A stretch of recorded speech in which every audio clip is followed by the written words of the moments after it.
My name is Jodi, and this is my story.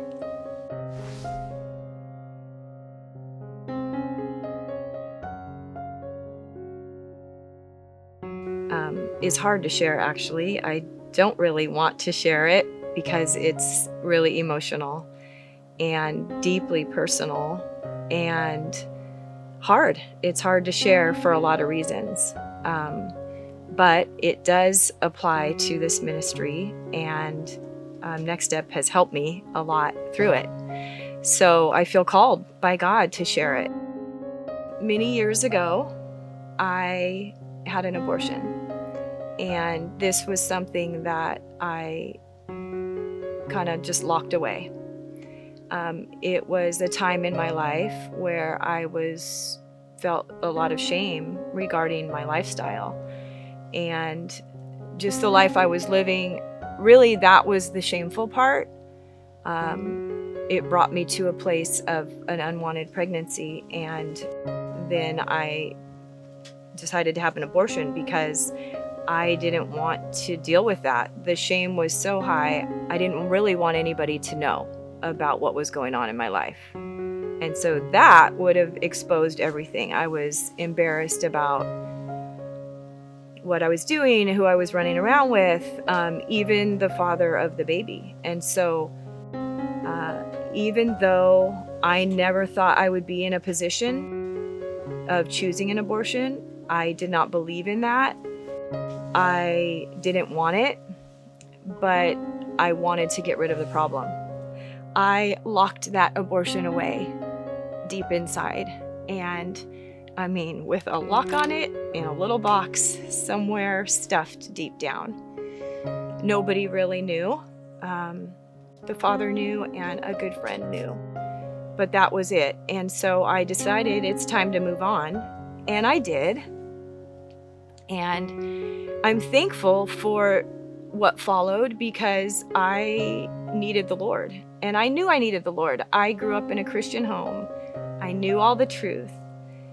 I never did not believe in God, in Jesus. I just was not following him. So after the abortion, I decided, I knew that's what I needed, and I began seeking the Lord.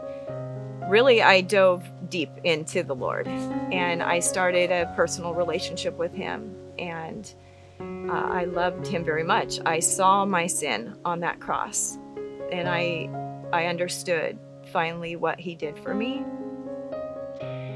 So for almost 30 years, I have been growing in my relationship with him. I have a personal relationship with him. I have experienced a lot of freedom.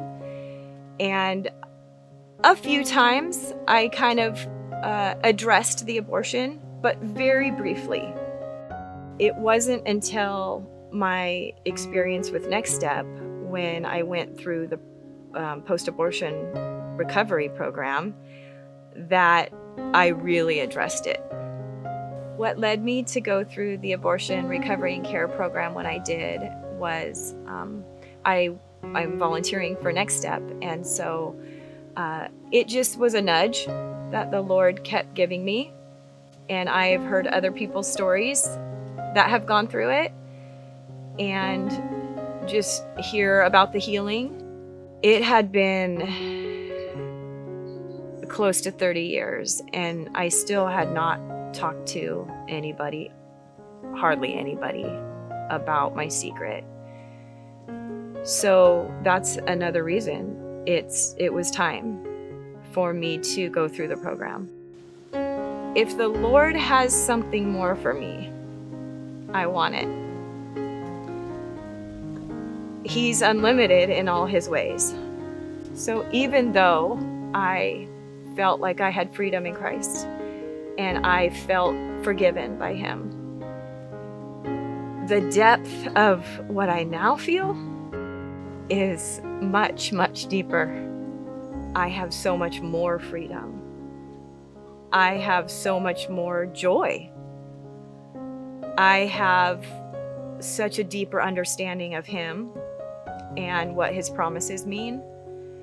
So much more of his word has come to life for me. And just is planted in me. So that deep place that was locked up is now open and exposed. And he's still working on me forever, I guess. That's how it works. But I'm just in such a healthier place, I would say. And I get these women that come to Next Step. I get the scared girl because I was also that scared girl.